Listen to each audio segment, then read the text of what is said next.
Naranasan mo na bang managinip na nahuhulog ka mula sa mataas na lugar?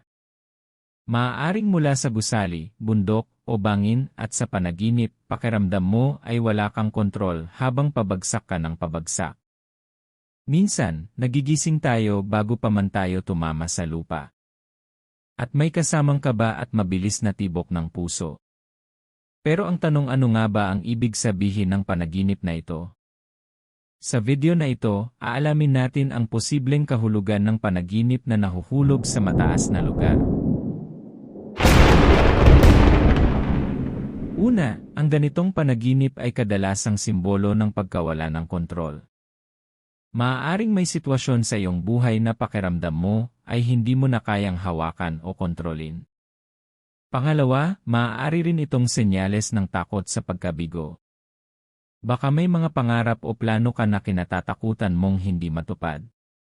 Kung sa panaginip mo naman ay tuloy-tuloy ang pagbagsak at hindi mo mapigilan, maaaring ito ay simbolo ng stress o pressure na nararamdaman mo sa totoong buhay.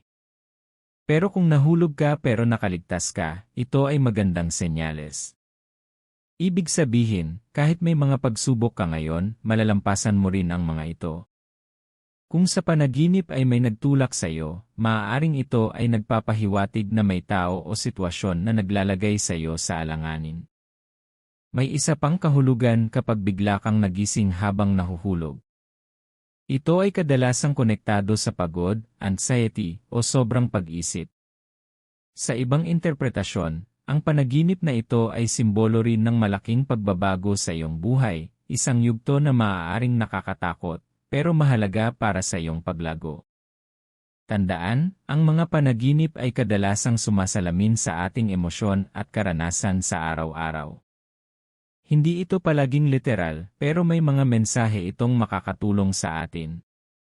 Ikaw, napanaginipan mo na ba na nahuhulog ka mula sa mataas na lugar? Ano ang nangyari, nakaligtas ka ba o nagising ka bago bumagsak? I-comment mo sa ibaba ang iyong karanasan at maaaring isa ito sa susunod nating video.